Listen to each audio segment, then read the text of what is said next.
ಆಕಾಶವಾಣಿ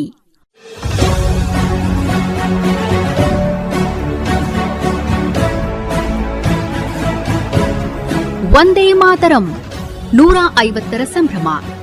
ಆಕಾಶವಾಣಿಗೆ 90ರ ಸಂಭ್ರಮ. ಕೇಳಿ ವಿಶೇಷ ಕಾರ್ಯಕ್ರಮ ವೀರಯೋಧರು, ರಕ್ಷಣಾ ಸೇವೆಯ ತಾರೆಗಳು.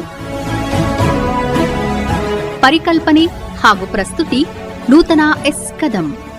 ನಿರ್ಮಾಣ ನಂದನ್ ಕುಮಾರ್ ಎಲ್ಒ. ಭಾಗವಹಿಸುತ್ತಾರೆ ವಾಯುಸೇನೆಯ ನಿವೃತ್ತ ಸಾರ್ಜೆಂಟ್ ರುದ್ರಯ್ಯ ಗದಿಗಯ್ಯ ಸಂಗೂರ್ ಮಠ ಅವರು. ಶ್ರೋತೃಗಳೇ ನಮಸ್ಕಾರ. ಇವತ್ತಿನ ವೀರಯೋಧರು ಕಾರ್ಯಕ್ರಮಕ್ಕೆ ನಿಮಗೆಲ್ಲ ಪ್ರೀತಿಯ ಸ್ವಾಗತ. ಇವತ್ತು ಈ ಕಾರ್ಯಕ್ರಮದಲ್ಲಿ ನಮ್ಮೊಂದಿಗೆ ಇರೋರು ರುದ್ರಯ್ಯ ಗದಿಗಯ್ಯ ಸಂಗೂರ್ ಮಠ ಅವರು. ಇವರು ವಾಯುಸೇನೆಯನ್ನು ಸೇರುವಾಗ ಏರ್ಮನ್ ಆಗಿದ್ದರು.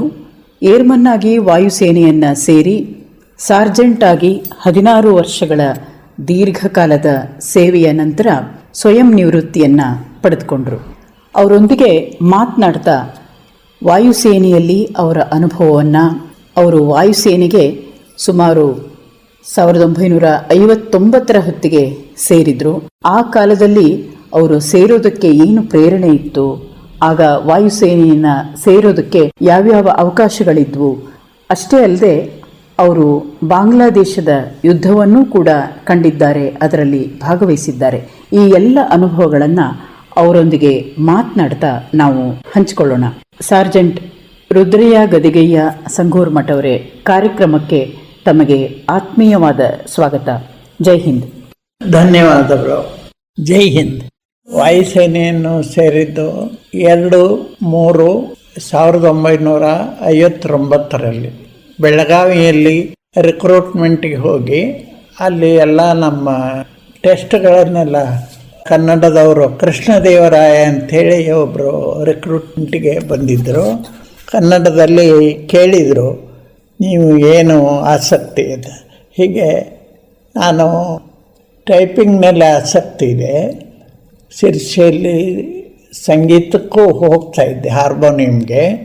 ಆದರೆ ಸ್ವಲ್ಪ ಕಾಲ ಆದಮೇಲೆ ಬಿಟ್ಟು ನಾನು ರಿಕ್ರೂಟ್ಮೆಂಟ್ ಪ್ರೋಗ್ರಾಮ್ ನೋಡಿ ಬೆಳಗಾಂನಲ್ಲಿ ರಿಕ್ರೂಟ್ಮೆಂಟ್ಗೆ ಹೋದೆ.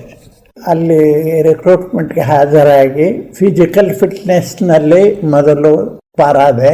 ಆನಂತರ ನಮ್ಮ ಓರಲ್ ಟೆಸ್ಟು, ಜನರಲ್ ನಾಲೆಡ್ಜು ಇವೆಲ್ಲ ಪ್ರಶ್ನೆಗಳನ್ನ ಕೇಳಿ ಪಾಸ್ ಮಾಡಿ ನನ್ನನ್ನು ಮೆಡಿಕಲ್ ಟೆಸ್ಟ್ಗೋಸ್ಕರ ಪೂನಾಗೆ ಕಳಿಸಿದರು.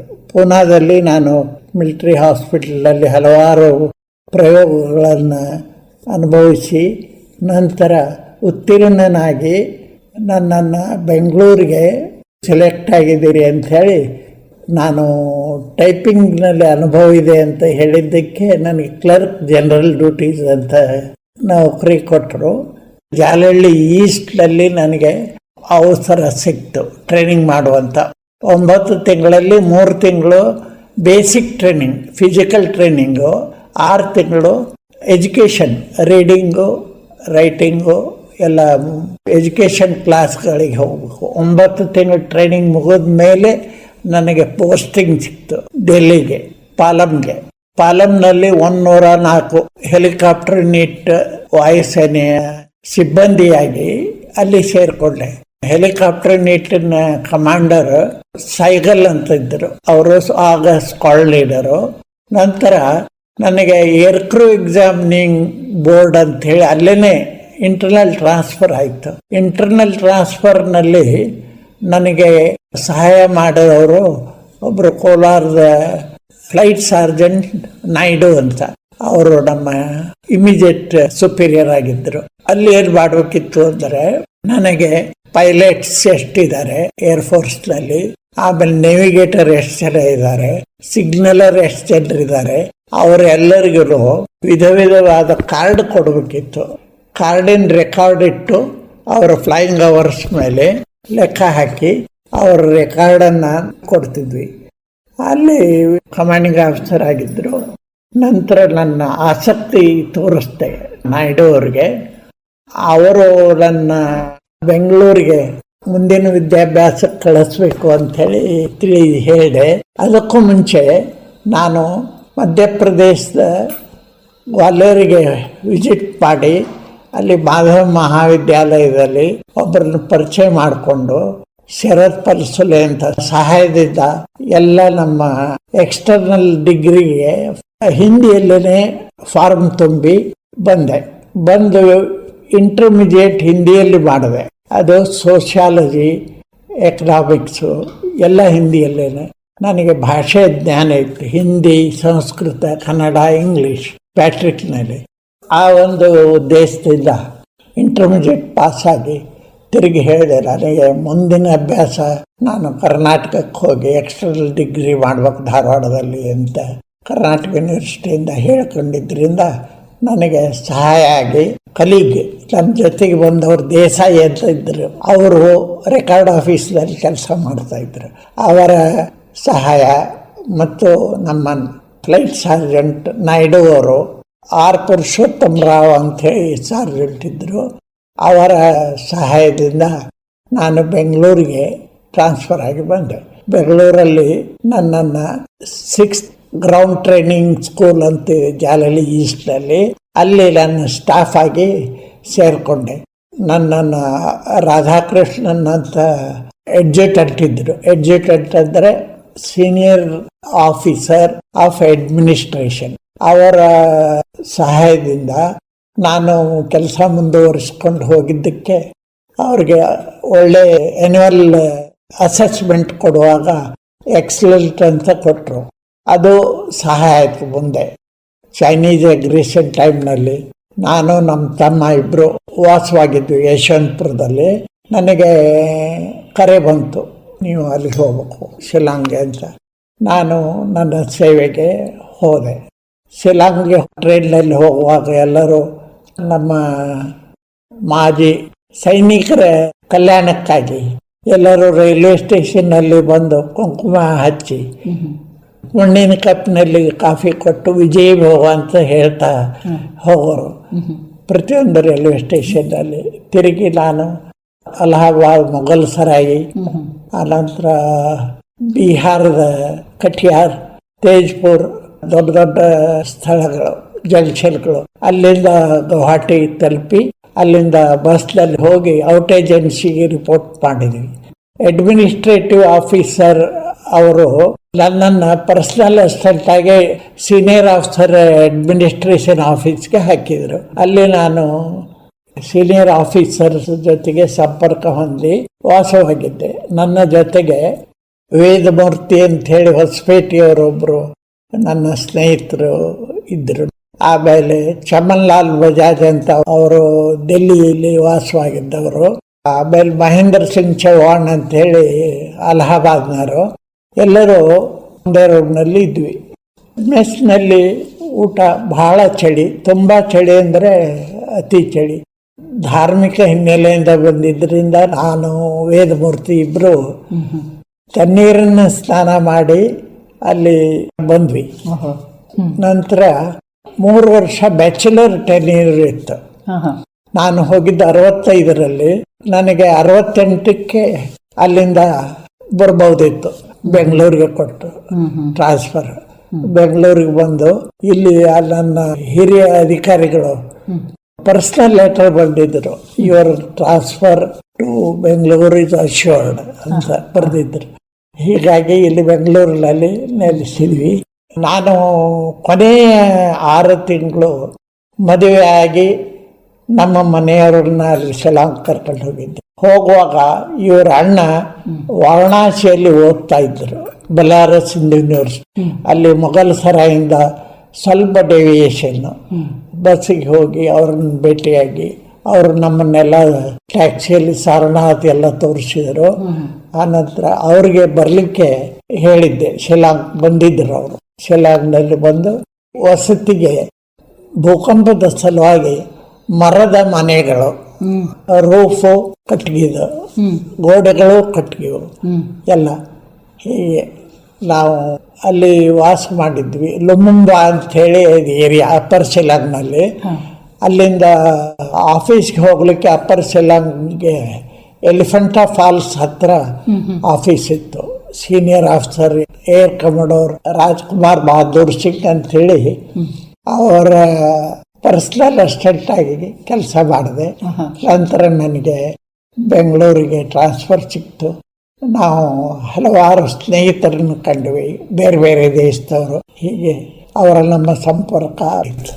RG ಸಂಗೂರ್ ಮಠ್ ಅವರ ಧರ್ಮಪತ್ನಿ ಗಿರಿಜಮ್ಮನವರು ಈಗ ನಮ್ಮ ಜೊತೆಗಿದ್ದಾರೆ. ಅವರ ಜೀವನ ಹೇಗಿತ್ತು ಒಬ್ಬ ಸೈನಿಕನೊಂದಿಗೆ ಅನ್ನೋದನ್ನು ಈಗ ಅವ್ರ ಜೊತೆ ಮಾತನಾಡ್ತಾ ತಿಳ್ಕೊಳ್ಳೋಣ. ನನಗೆ ಇವ್ರನ್ನ ಮದುವೆ ಆದಾಗ 19 ವರ್ಷದವಳಿದ್ದೆ ನಾನು. ನನಗೆ ಯಾವ ಬೇರೆ ಭಾಷೆ ಬರ್ತಿರ್ಲಿಲ್ಲ, ಏನಿಲ್ಲ, ಕನ್ನಡ ಒಂದು ಬಿಟ್ರೆ. ಮೇಲಾಗಿ ಒಂದು ದಿವಸದ ಜರ್ನಿನೂ ನನಗೆ ತುಂಬಾ ಕಡಿಮೆ ಇತ್ತು ಅವಾಗ. ಇವ್ರ ಜೊತೆಗೆ ಹೋದ್ಮೇಲೆ ನಾನು 3 ದಿವಸ ಹಗಲು 3 ದಿವಸ ನೈಟು ಜರ್ನಿ ಮಾಡೋದನ್ನು ನೋಡಿದೆ. ಅವ್ರ ಭಾಷೆಗಳು, ಅವ್ರ ಊಟ, ಅವರು ಎಲ್ಲ ನನಗೆ ತುಂಬಾ ಇಷ್ಟ ಆಯ್ತು. ನಿಮ್ಮ ಊರು ಯಾವ್ದಾಗಿತ್ತು? ನಮ್ಮ ಶಿವಮೊಗ್ಗ ಡಿಸ್ಟಿಕ್ ಶಿರಾಳಕೊಪ್ಪ. ಶಿರಾಳಕೊಪ್ಪದಿಂದ ಶಿಲಾಂಗು ಎಷ್ಟು ದೂರ ನೋಡಿ. ಹೌದು, ತುಂಬಾ ದೂರ. ನನಗೆ ಅದು ತುಂಬಾ ಕಷ್ಟ ಆಯ್ತು ಫಸ್ಟ್ ಟೈಮ್ ಹೋಗುವಾಗ. ಆಮೇಲೆ ಅದೇ ರೂಢ ಆಯ್ತು. ಇವೆಲ್ಲ ಹೊಸ ಹೊಸ ಅನುಭವಗಳ. ಅದು ಮನೆಯವರು ದೇಶಕ್ಕಾಗಿ ಸೇವೆ ಮಾಡ್ತಿದ್ದಾರೆ ಅಂತ ನಿಮ್ಗೆ ಗೊತ್ತಾಗಕ್ಕೆ ಬಂತಲ್ಲ, ಅವಾಗ ಹೇಗನ್ನಿಸ್ತು ನಿಮ್ಗೆ? ಅವಾಗ ತುಂಬಾ ಒಳ್ಳೇದು ಅನಿಸ್ತಾ ಇತ್ತು. ತುಂಬಾ ಇವ್ರ ಜೊತೆಗೆಲ್ಲ ಸರ್ವಿಸ್ ಜನಗಳು ಎಲ್ಲ ಇರ್ತಾ ಇದ್ರು. ನಾವು 4 ಊರ್ ನೋಡಿದ್ವಿ, ಎಲ್ಲ ಮಾಡಿದ್ವಿ ಇವ್ರ ಜೊತೆಗೆ. ಒಂಥರ ಒಳ್ಳೆ ಅನುಭವ ಆಯ್ತು ನಮಗೆ. ತುಂಬಾ ಫ್ರೆಂಡ್ಸ್ಗಳೆಲ್ಲ ಸಿಕ್ಕರು. ಇದೆಲ್ಲ ಒಂಥರ ಒಳ್ಳೆ ಅನುಭವ ಆಯ್ತು. ಮಕ್ಕಳಿಗೂ ಒಳ್ಳೆ ಲೈಫ್ ಸಿಕ್ತು ನಮಗೆ ಇವರಿದರಿಂದ. ಎಲ್ಲ ಸವಲತ್ತುಗಳು ಸಿಕ್ತು, ಓದಿಸ್ಲಿಕ್ಕೆ ಮಾಡ್ಲಿಕ್ಕೆ ಒಂದು ತರ ಒಳ್ಳೆ ಲೈಫ್ ಸಿಕ್ತು ಅನ್ಕೊಂಡಿದ್ದೆ ನಾನು. ತುಂಬ ಸಂತೋಷ ಅಮ್ಮ. ಇವರ ಜೊತೆಗಿದ್ದು ಇವರ ಮೂಲಕ ಭಾರತ ಮಾತೆಯ ಸೇವೆಯನ್ನು ಮಾಡುವಂಥ ಅವಕಾಶ ನಿಮಗೂ ಒದಗಿ ಬಂದಿತ್ತು. ತುಂಬ ಸಂತೋಷ. ಹಾಗೆ ಸಂಗೂರ್ ಮಠ ಅವರೇ, ನಾವು ಮಾತನ್ನು ಮುಂದುವರಿಸ್ತಾ, ಏರ್ಫೋರ್ಸ್ ಸೇರಿದ್ರಲ್ಲ, ವಾಯುಸೇನೆಗೆ ಸೇರಿದ್ರಿ. ಅಕಸ್ಮಾತ್ತಾಗಿ ಸೇರಿದ್ರಾ? ಒಂದು ಕೆಲಸ ಬೇಕಾಗಿತ್ತು, ಅಕಸ್ಮಾತ್ತಾಗಿ ಅದು ಸಿಕ್ತು ಅಂತ ಸೇರಿದ್ರಾ? ಅಥವಾ ನೀವು ರಕ್ಷಣಾ ವ್ಯವಸ್ಥೆಯಲ್ಲಿ ಎಲ್ಲಾದರೂ ಒಂದು ಕಡೆ ಕೆಲಸ ಮಾಡಬೇಕು ಅನ್ನೋದು ಇತ್ತ? ಅದು ಕಾಕತಾಳೀಯ. ನಮ್ಮ ಸಂಪರ್ಕಕ್ಕೆ ಬಂದ ಪಾಟೀಲ್ ಅಂತ ಹೇಳಿ ಕಾರವಾರದವರು, ಸದಾಶಿವ ಕಡದವರು, ಅವರು ನೀವು ಎಲ್ಲರೂ ಡಿಫೆನ್ಸ್ ಸೇರ್ರಿ ಅಂತ ಉತ್ತೇಜನ ಕೊಟ್ಟರು. ಆ ಒಂದು ಸಹಾಯ ವಾಯುಸೇನೆಯಲ್ಲಿ ಆಯಿತು. ಮೊದಲು ನಾವು ಧಾರ್ಮಿಕ ಕುಟುಂಬದಿಂದ ಬಂದರಾದ್ದರಿಂದ ಈ ಪೂಜೆ ಪುನಸ್ಕಾರ ಸ್ನಾನ ಇವೆಲ್ಲ ಸ್ವಲ್ಪ ಆತಂಕ ಆಗಿದ್ದವು. ಆದರೂ ದೇವರ ನೆನೆಸಿ ಕೆಲಸ ಮಾಡಿದ್ವಿ. ದೇಶವೇ ದೇವರು ಅಂಥೇಳಿ ಮಾಡಿದ್ವಿ. ಹಲವಾರು ಅಡಚಣೆಗಳು ಇವು ಬಂದು, ಆದರೂ ನಾನು ಕಚ್ ವಾರ್ನಲ್ಲೂ ಸರ್ವಿಸ್ನಲ್ಲಿದ್ದೆ. ಕಚ್ ವಾರ್ ಅಂತ ಹೇಳಿದ್ರಿ, ಅವಾಗ ಅಲ್ಲಿ ಪಾಕಿಸ್ತಾನದವರು ದಾಳಿ ಮಾಡಿರ್ತಾರೆ. ಹೇಗಿತ್ತು ಅದನ್ನ ನೆನ್ಪು ಮಾಡ್ಕೋತೀರಾ? ಅವಾಗ ನೀವು ನಿಮ್ಮ ಕೆಲಸ ಏನಿತ್ತು ಅಲ್ಲಿ, ಮತ್ತೆ ಭಾರತೀಯ ಸೇನೆ ಅವಾಗ ಹೇಗೆ ಅಲ್ಲಿ ಕೆಲಸ ಮಾಡ್ತು ಹೇಳಿ? ನಮ್ಮ ಕರೆ ಕೊಡೋರು ಸಿಗ್ನಲ್ ಕೊಟ್ಟಾಗ ನಾವೆಲ್ಲರೂ ಸೈನಿಕರು ನಮ್ಗೆ ಕೊಟ್ಟ ಆಯುಧಗಳಿದ್ದು ಅವುಗಳನ್ನ ಹಿಡಿದು ನಮ್ಮ ಗುಪ್ತ ಸ್ಥಳದಲ್ಲಿ ಕ್ಯಾಮಫ್ಲೈಸ್ ಮಾಡಿಕೊಂಡು ಅಡ್ಕೊಂಡಿರ್ಬೇಕು, ಮಾಡಿಕೊಂಡು ಬಚ್ಕೊಳ್ತಾ ಇದ್ವಿ. ಸೈರನ್ ಆದಾಗ ಒಳಗೆ ಹೋಗಬೇಕು, ನಂತರ ಕ್ಲಿಯರ್ ಸೈರನ್ ಆದಾಗ ಹೊರಗೆ ಬರಬೇಕು. ಆ ಥರದ್ದು ವ್ಯವಸ್ಥೆ ಇತ್ತು. ಆವಾಗ ನಾನು ದಿಲ್ಲಿಯಲ್ಲಿ ಪಾಲಂನಲ್ಲಿ ಕೆಲಸ ಮಾಡ್ತಾ ಇದ್ದೆ. ಏರ್ಪೋರ್ಟ್ನಲ್ಲೇ ನಮ್ಮ ಆಫೀಸು, ಪಾಲಂ ಏರ್ಪೋರ್ಟ್ನಲ್ಲಿ. ನಂತರ ಕೆಲವು ಹವ್ಯಾಸಗಳು ಕನ್ನಡ ಸಂಘದ ಸಂಪರ್ಕದಿಂದ ಬೆಳೆದ್ವಿ. ಎಲ್ಲಿ ಕನ್ನಡ ಸಂಘ? ಕನ್ನಡ ಸಂಘ ಪಾಲಂನಲ್ಲಿ. ಅಲ್ಲಿ ಶಿವರಾಮ್ ಕಾರಂತರ ಪುಸ್ತಕಗಳು, ಆಮೇಲೆ ಗ್ರಾಮ್ ಫೋನು ಇತ್ತು. ಭೀಮಸೇನ್ ಜೋಶಿಯವರು ಸಂಗೀತನ ಗ್ರಾಮ್ ಫೋನುಗಳಲ್ಲಿ ಕೇಳಿದ್ವಿ. ಹೀಗೆ ಬೆಳೀತು. ಶಿಲಾಂಗ್ ಹೋದ್ರಲ್ಲ, ಹೇಗಿತ್ತು ಅದು? ಅದು ಮೊದಲನೇ ಪ್ರಯಾಣ ಸುದೀರ್ಘವಾಗಿತ್ತು. ಆವಾಗ ನಮ್ಮಲ್ಲಿ ಕೆಪಾಸಿಟಿ ಏನಿತ್ತು ಅಂದರೆ ಬರೀ ಟ್ರೈನ್ ಜರ್ನಿ, ಮಿಲ್ಟ್ರಿ ಕೋಚ್ನಲ್ಲಿ ಹತ್ತಿ ಹೋಗೋದು. ಒಮ್ಮೊಮ್ಮೆ ಜಾಗ ಇಲ್ಲದಿದ್ದರೆ ನಾವು ಇಟ್ಕೊಂಡ ಕಿಟ್ ಸಾಕ್ಸಾಕೆ ಟ್ರಂಕ್ ಇರ್ತಿತ್ತಲ್ಲ ಅದರ ಮೇಲೆ ಕುತ್ಕೊಂಡು ಪ್ರಯಾಣ ಮಾಡಿದ್ವಿ. ಅದು ಪಾಕಿಸ್ತಾನ ಎನ್ಕ್ರೋಚ್ ಮಾಡೋಕತ್ತಿದ್ದಾಗ ನಾವು ಆ್ಯಕ್ಚುಲಿ 420 ಹೋಗಲಿಲ್ಲ, ಆರ್ಮಿ ಏರ್ಫೋರ್ಸು ಅವರೆಲ್ಲ, ಬಟ್ ನಮ್ಮನ್ನ ಸಹಾಯಕ್ಕೆ ಇಟ್ಟಿದ್ರು. ಚೈನೀಸ್ ಅಗ್ರೆಷನ್ ಅಂತೂ ಆಯಿತು. ಚೀನಾದ ಅಗ್ರೆಷನ್ ಅಂದ್ರಿ, ಅವರು ಎಲ್ಲಿಂದ ದಾಳಿ ಮಾಡಿದ್ರು? ಅವರು ಬರ್ಮಾ ಕಡೆಯಿಂದ ಬಂದು ದಾಳಿ ಮಾಡಿದಾಗ ನಮ್ಮ ಸೇನೆ ಅವ್ರನ್ನ ಎದುರಿಸಿ ಹಲವಾರು ಅಧಿಕಾರಿಗಳು ಕಾನ್ವಾಯಲ್ಲಿ ಬಾಂಬ್ ಹಾಕಿದ್ದಕ್ಕೆ ಕಿವಿ ಕಳ್ಕೊಂಡ್ರು. ಅಂಥ ಆಫೀಸರ್ ಜೊತೆಗೆ ನಾನು HMTಗೆ ಬಂದಾಗ ಭೀಮಯ್ಯ ಅಂತಿದ್ರು ನನ್ನ ಚೀಫ್ ಸೆಕ್ಯೂರಿಟಿ ಆಫೀಸರ್, ಅವರೆಲ್ಲರ ಕೆಲಸ ಮಾಡಿದೆ. ಮತ್ತಷ್ಟು ಆರ್ಮಿ ಜನರು, ಆರ್ಮಿ ರಿಟೈರ್ಡ್, ನೇವಿ, ಏರ್ಫೋರ್ಸ್ ಮತ್ತು ಆರ್ಮಿ 3 ಸರ್ವೀಸ್ನಿಂದ ತಗೊಂಡಿದ್ರು. ನಮ್ಮ HMT ವಾಚ್ ಫ್ಯಾಕ್ಟ್ರಿಗೆ ಸೇರಲಿಕ್ಕೆ ನನಗೆ ಕರೆದ ಇಂಟರ್ವ್ಯೂನಲ್ಲಿ ಮ್ಯಾಟ್ರಿಕ್ಯುಲೇಷನ್ ಸಾಕಾಗಿತ್ತು. ನಾನು ಗ್ರ್ಯಾಜುಯೇಟ್ ಆಗಿದ್ದೆ. ಒಂದು ಪಕ್ಷ ರಿಕ್ರೂಟ್ಮೆಂಟ್ ಆಫೀಸರ್, ಅಲ್ಲಿ ಪರ್ಸನಲ್ ಆಫೀಸರು ಇದು ಓವರ್ ಕ್ವಾಲಿಫೈಡ್ ಅಂದರು. ಆದ್ರೂ ಕೆಳಗಿನ ಮ್ಯಾಟ್ರಿಕ್ಯುಲೇಟ್ ಇಕ್ವಲೆಂಟ್ ಕೆಲಸ ಕೊಟ್ಟರೆ ನಾನು ಮಾಡ್ತೀನಿ ಅಂತ ಹೇಳಿ ಮಾಡಿದೆ. ನಮ್ಮ ಜನರಲ್ ಮ್ಯಾನೇಜರ್ ಅಮಿತ್ ಅಂತಿದ್ರು, ಅವರು ದೊಡ್ಡಬಳ್ಳಾಪುರ ಕಡೆಯವರು. ಉತ್ತರ ಕರ್ನಾಟಕದ ಜನರಿಗೆ ಪ್ರಾಮಾಣಿಕರು ಅಂತ ಹೆಸರಿಟ್ಟುಬಿಟ್ಟಿದ್ದರು. ಹೀಗಾಗಿ ನನ್ನ ಹಿಂದಿನ ಪ್ರೆಡಿಸೆಸರ್ ಒಬ್ಬರು ಪಿಂಜಾರ್ ಅಂತ ಬಾಗಲಕೋಟೆ ಕಡೆ ಇರಿದ್ದರು, ಅವರು ಎಂಪ್ಲಾಯ್ಮೆಂಟ್ ಆಫೀಸರ್ ಆಗಿ ಕೋಲಾರ ಕಡೆ ಹೋದರು. ನನಗೆ ಆ ಸ್ಥಾನ ಸಿಕ್ತು. ಯಶವಂತಪುರದಲ್ಲಿದ್ದ ಅಶ್ವತ್ಥನಾರಾಯಣ ಸಿಂಗ್ ಅಂತಿದ್ದರು, ಅವರು ಏರ್ಫೋರ್ಸ್ ಪೊಲೀಸ್ ಆಫೀಸರು, ಭಾಳ ಸ್ಟ್ರಿಕ್ಟ್ ಇದ್ದರು. ಹೀಗಾಗಿ ಅವರೆಲ್ಲರ ಒಡನಾಟದಿಂದ ನಾನು ಒಳ್ಳೆ ಕೆಲಸ ಮಾಡಿದೆ. ಅಮಿತ್ ಅವರು ಹೇಳಿದರು, ನಾನು ಪವರ್ ಕಾರ್ಪೊರೇಷನ್ ಇಂಟರ್ವ್ಯೂ ಬಂದಿದೆ ಸರ್, ಅಸಿಸ್ಟೆಂಟ್ ಸೆಕ್ಯೂರಿಟಿ ಆಫೀಸರ್ ಪೋಸ್ಟಿಗೆ ಕರೆದಿದ್ದಾರೆ, ನಾನು ಹೋಗಿ ಸರ್ವಿಸ್ ಮಾಡಿ ಬರ್ತೇನೆ ಅಂದೆ. ಅವರು ಇಲ್ಲರಿ, ನೀವು ಯಾಕೆ ಬಿಡ್ತೀರಿ ಅಂದರು. ಹೀಗೆ ತಾಯಿಯವರು ಅಪೇಕ್ಷೆ ಪಡ್ತಿದ್ದರು, ನೀ ದೂರ ಊರಲ್ಲಿ ಶಿಲಾಂಗು, ಡೆಲ್ಲಿ, ಬೆಂಗಳೂರು ಇಂಥಲ್ಲೆಲ್ಲ ಕೆಲಸ ಮಾಡ್ತೀಯಪ್ಪ, ನಮ್ಮ ಊರ ಹತ್ತಿರದಲ್ಲೇ ಕೆಲಸ ಇದೆ ಶಿವಮೊಗ್ಗ ಡಿಸ್ಟ್ರಿಕ್ಟಿಗೆ, ಯಾಕೆ ಬರಬಾರ್ದು ಅಂತ ತಾಯಿಯರ ಅಪೇಕ್ಷೆ ಮತ್ತು ಆಶೀರ್ವಾದದಿಂದ ನಾನು ಅಲ್ಲಿಗೆ ಪವರ್ ಕಾರ್ಪೊರೇಷನಲ್ಲಿ ಚಕ್ರ ಪ್ರಾಜೆಕ್ಟ್ಗೆ ಹೋದೆ. ನೀವು ಮೂಲತಃ ಹಾವೇರಿಯವರು. ಹಾವೇರಿ ಬಹಳ ಬಿಸಿಲಿನ ನಾಡು. ಕೆಲಸ ಮಾಡಿದ್ರಿ ದೆಲ್ಲಿ, ಪಾಲಂನಲ್ಲಿ ಬಹಳ ಥಂಡಿ, ಅಷ್ಟೇ ತೀವ್ರವಾದ ಬಿಸಿಲು ದೆಲ್ಲಿಯಲ್ಲಿ. ಆಮೇಲೆ ಶಿಲಾಂಗ್ ಹೋದ್ರಿ, ಅದು ಪೂರ್ತಿ ತಣ್ಣನೆಯ ನಾಡು. ಹೇಗಿತ್ತು? ನೀವು ಹೊಂದ್ಕೊಳ್ಳೋಕ್ಕೂ ಕಷ್ಟ ಆಗಿರ್ಬೋದಲ್ಲ? ಅದಕ್ಕೆ ಸರಿಯಾದ ವ್ಯವಸ್ಥೆ ಇತ್ತು. ಏನಂದರೆ ನಮಗೆ ಒಬ್ಬರಿಗೆ ಇಂಡಿವಿಜುವಲಿ 1 ಕಂಬಳಿ ಕೊಟ್ಟರೆ ಅಲ್ಲೆಲ್ಲ 3 ಕಂಬಳಿ ಎಕ್ಸ್ಟ್ರಾ ಕೊಡೋರು. ಹಾಗೆ ನಮ್ಮ ಬಟ್ಟೆಗಳು, ಸ್ವೆಟರು ಎಲ್ಲ ಕೊಡ್ತಿದ್ರು. ಏರ್ಫೋರ್ಸ್ ಸವಲತ್ತಿನಿಂದ ನಾವು ಪಾರಾಗಿ ಬಂದ್ವಿ. ಚೀನಾದವರು ಬರ್ಮಾ ಕಡೆಯಿಂದ ಬಂದ್ರಲ್ಲ, ಎಷ್ಟು ದಿವಸ ಆವಾಗ ದಾಳಿ ನಡೀತು?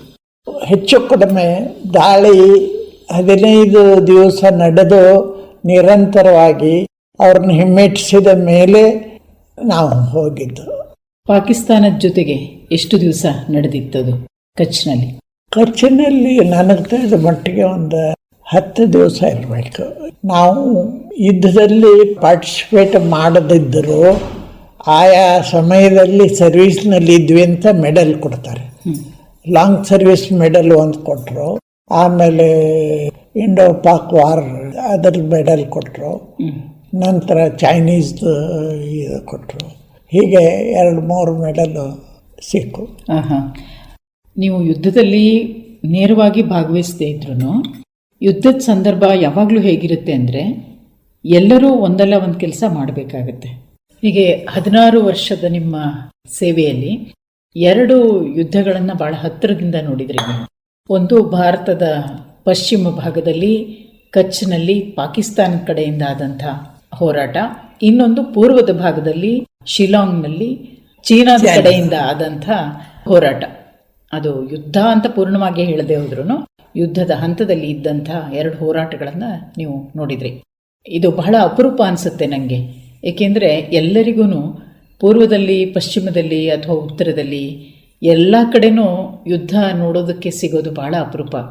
ಮತ್ತು ಯಾವುದೇ ಸೇವೆಯ ಸೈನಿಕರಾದರೂ ಕೂಡ ಒಂದು ಅವರಿಗೆ ಆಸೆ ಇರುತ್ತೆ ಅಂದರೆ ಒಂದಾದರೂ ಯುದ್ಧದಲ್ಲಿ ನಾನು ಭಾಗವಹಿಸಬೇಕು ಅಂತ ಇರುತ್ತೆ. ಆದರೆ ನಿಮ್ಮ ಸುಯೋಗ ಅನ್ಬೇಕು, ನೀವು 2 ಯುದ್ಧಗಳಲ್ಲಿ ನೋಡುವಂಥ ಸಂದರ್ಭ ನಿಮಗೆ ಸಿಕ್ತು. ಸಂತೋಷ ಅನಿಸುತ್ತೆ ಅಲ್ವಾ? ಇದು ಬಹಳ ಸಂತೋಷ. ನೀವು 16 ವರ್ಷ ಭಾರತೀಯ ವಾಯುಸೇನೆಯಲ್ಲಿ ಕೆಲಸ ಮಾಡಿದ್ರಿ. ಆನಂತರನೂ ಬೇರೆ ಬೇರೆ ಹುದ್ದೆಗಳಲ್ಲಿ ಕೆಲಸ ಮಾಡಿದ್ರಿ, ಬೇರೆ ಬೇರೆ ಕಡೆಗೆ, ಬೇರೆ ಬೇರೆ ಕ್ಷೇತ್ರಗಳಲ್ಲಿ. ಆದರೆ ವಾಯುಸೇನೆಯ ಅನುಭವ ಮತ್ತು ಬೇರೆ ಅನುಭವ ಹೇಗಿತ್ತು? ವಾಯುಸೇನೆ ನಿಮ್ಮನ್ನು ಯಾವ ರೀತಿ ತಯಾರು ಮಾಡುತ್ತೆ? ವಾಯುಸೇನೆ ಕಲಿಸಿದ್ದು ಶಿಸ್ತು, ವ್ಯಾಯಾಮ, ಮೇಲೆ ಅಧಿಕಾರಿಗಳ ಪ್ರೀತಿ ಪಾತ್ರ, ಸೇವಾವಧಿಯಲ್ಲಿ ಹೆಸರು ಗಳಿಸಲು ಸಾಧ್ಯವಾಯಿತು.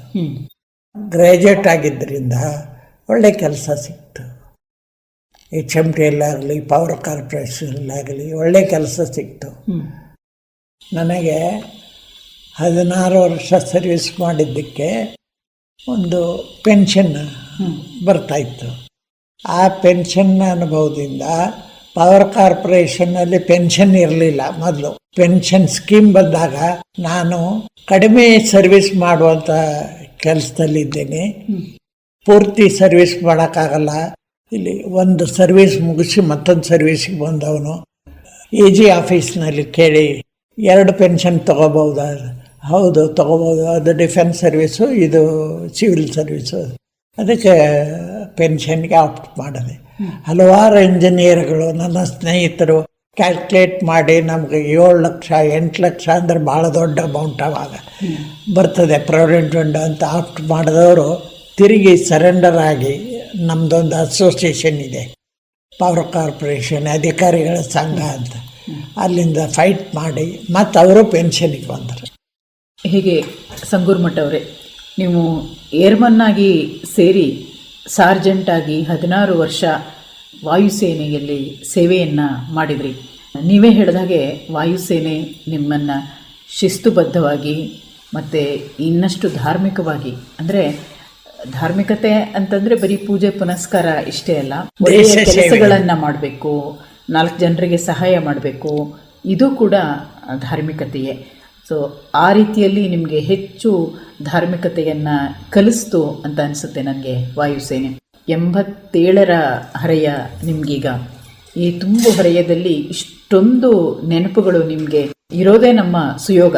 ವಾಯುಸೇನೆಯ ಸೇವೆಯ ಅವಧಿಯಲ್ಲಿ ನೀವು ನೋಡಿದಂಥ ಯುದ್ಧಗಳು, ಅದು ಭಾರತವನ್ನು ರೂಪಿಸ್ತಾ ಇರುವಂಥ ಸಂದರ್ಭದಲ್ಲಾದಂಥ ಪ್ರಮುಖ ಯುದ್ಧಗಳನ್ನು ನೀವು ಹತ್ತಿರದಿಂದ ನೋಡಿದ್ದೀರಾ. ಆ ಎಲ್ಲ ಅನುಭವಗಳನ್ನು ನಮ್ಮೊಂದಿಗೆ ಹಂಚಿಕೊಂಡಿದ್ದೀರಿ. ನಮ್ಮ ಶ್ರೋತೃಗಳಿಗೆ ನಿಮ್ಮ ಈ ಎಲ್ಲ ಅನುಭವಗಳನ್ನು ತಿಳಿಸಿದ್ದಕ್ಕೆ ನಿಮಗೆ ಹೃತ್ಪೂರ್ವಕ ಧನ್ಯವಾದಗಳು. ಜೈ ಹಿಂದ್. ಜೈ ಹಿಂದ್.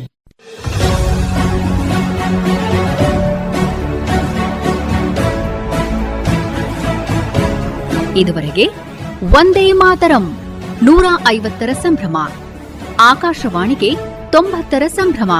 ಈ ಸಂದರ್ಭದಲ್ಲಿ ವೀರಯೋಧರು, ರಕ್ಷಣಾ ಸೇವೆಯ ತಾರೆಗಳು ವಿಶೇಷ ಕಾರ್ಯಕ್ರಮ ಕೇಳಿದಿರಿ.